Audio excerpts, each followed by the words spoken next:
अल्लाह ने औरत को मर्दों की अय्याशी के लिए ही बनाया है। इसलिए कुरान में औरतों को पीटने मारने की बातें खुद अल्लाह की ओर से कही गई हैं। इस्लामिक मुल्कों में औरतों की जिंदगी आज भी कुरान की हैवानियत भरी मानसिकता से अलग नहीं है। अफगानिस्तान जीतने के बाद तालिबान ने ये साफ कर दिया कि वो शरिया कानून के अनुसार अफगानिस्तान पर शासन करेगा। अफगानिस्तान के जिन सूबों पर तालिबान की हुकूमतें थी, वहां हम बहुत पहले ही तालिबानियों को शरिया कानून का इस्तेमाल करते हुए देख चुके हैं। औरतों को भेड़ बकरियों की तरह रखना, पर्दे के नाम पर पूरे शरीर को चादरों में बंद रखना, औरतों को सरेआम पीटना, इतना ही नहीं तालिबानियों के द्वारा औरतों को सरेआम गोलियों से मारते भी दुनिया ने अक्सर देखा है। तालिबान ये हैवानियत कुरान और इस्लामिक शरिया कानून के नाम पर ही करता है। तो आखिर क्या है ये शरिया कानून? क्यों पढ़े लिखे लोग भी शरिया कानून का समर्थन करते हुए नजर आते हैं? आइए जानते हैं। जय मानवता साथियों, मैं हूं शकील प्रेम और हाजिर हूं अपने नए वीडियो के साथ। कृपया मेरे चैनल को सब्सक्राइब करें और वीडियो को ज़्यादा से ज़्यादा शेयर करें। शरिया कानून इस्लामिक कानूनी व्यवस्था है। इसे कुरान और इस्लामिक विद्वानों के फतवों के आधार पर तैयार किया गया है। इस्लामी हुकूमतों में ये इस्लाम की शुरुआत से ही फॉलो होता आया है। शरिया कानून मुसलमानों के धार्मिक, आर्थिक, पारिवारिक और सामाजिक कर्तव्यों को निर्धारित करता है। एक मुसलमान के रोजमर्रा की जिंदगी का हर पहलू इस्लाम के निर्देशों के अनुसार हो, इसके लिए कुरान और सुन्नत के आधार पर जो नियम बनाए गए वही नियम शरिया कानून कहलाते हैं। जो भी मुसलमान इन नियमों को तोड़ता है उसे शरिया के तहत सजा मिलती है।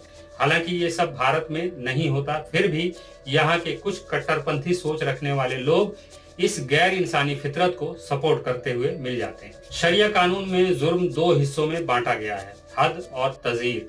पहली श्रेणी, जिसे हद कहते हैं, ये संगीन अपराधों में कठोर सजा तय करने के लिए है, और दूसरी श्रेणी यानी तज़ीर में इस्लामिक जज हालात के हिसाब से मुजरिम की सजा तय कर सकता है। हद वाले अपराधों में चोरी और व्यभिचार जैसे जुर्म शामिल हैं। चोरी के जुर्म में अपराधी के हाथ काट दिए जाते हैं और किसी औरत के नाजायज संबंधों का जुर्म साबित होने पर उसे पत्थर मारकर मौत की सजा दी जाती है। हालांकि यूएन की गाइडलाइंस की वजह से अब औरतों को इस तरह संसार किए जाने की घटनाएं कम होती हैं। इस मामले में मुस्लिम मुल्क थोड़े एडवांस हुए हैं। अब औरतों को पत्थरों से मारने की बजाय सीधे बंदूक से मारने को तवज्जो देते हैं। हम जिस इस्लामिक कानूनों को शरिया कानून कहते हैं, दरअसल वो सुन्नियों के 4 इमामों की फिलॉसफी पर आधारित है। हम्बली, मलिकी, शाफई और हनफिया। इस्लाम की ये 4 सुन्नी फिलॉसफी मानी जाती है।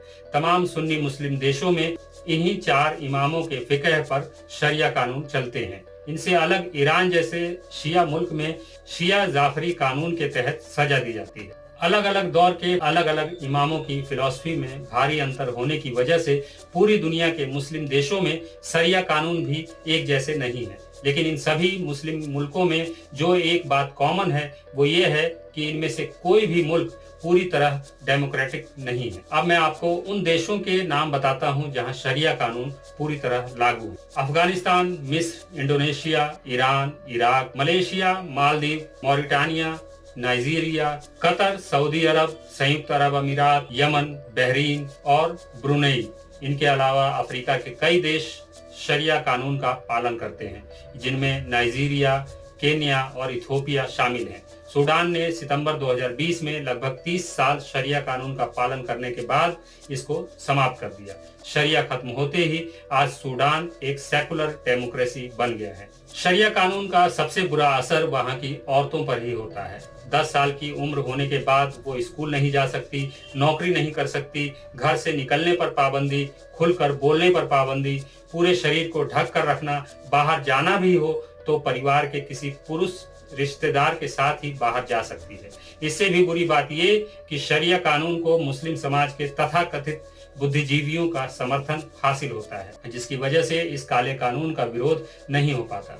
मेरा मानना है कि पूरी दुनिया में इस तरह के धार्मिक कानूनों को खत्म करने की पहल होनी चाहिए। शरिया के नाम पर 1400 साल पुराने बर्बर कबीलों की सोच को आज की दुनिया में नहीं ढोया जा सकता। इस तरह के अमानवीय कानूनों की आज कोई जरूरत ही नहीं। भारत में रहकर जो लोग शरिया कानूनों की वकालत करते हैं उन्हें मालूम होना चाहिए कि भारत के मुसलमानों को आज जो सहूलतें हासिल हैं वो उन्हें भारत के संविधान की वजह से मिली हैं। भारत का संविधान दुनिया के सभी धर्म ग्रंथों से कहीं ज्यादा मानवीय है। संविधान की प्रस्तावना में ही जो बातें लिखी हैं उन शब्दों की गरिमा तक पहुंचना किसी भी धर्म के बस की बात नहीं है। इसलिए मैं भारतीय संविधान की तुलना में शरिया जैसे कानूनों को कूड़ा समझता हूँ। वीडियो अच्छा लगा हो तो मेरे चैनल को सब्सक्राइब करें, लाइक करें और कमेंट करें। आज के लिए बस इतना ही। मिलते हैं अगले वीडियो में, तब तक के लिए इजाजत दीजिए। इंसानियत जिंदाबाद। आपको हमारा यह वीडियो कैसा लगा कमेंट बॉक्स में जरूर बताएं और हमारे इस चैनल को सब्सक्राइब जरूर करें। सदियों से फैलाए गए अंधविश्वास और कुरीतियों के विरुद्ध वैज्ञानिक चिंतन के साथ खड़ा यह चैनल दुनिया को समझने का आपका नजरिया बदल देगा। धन्यवाद।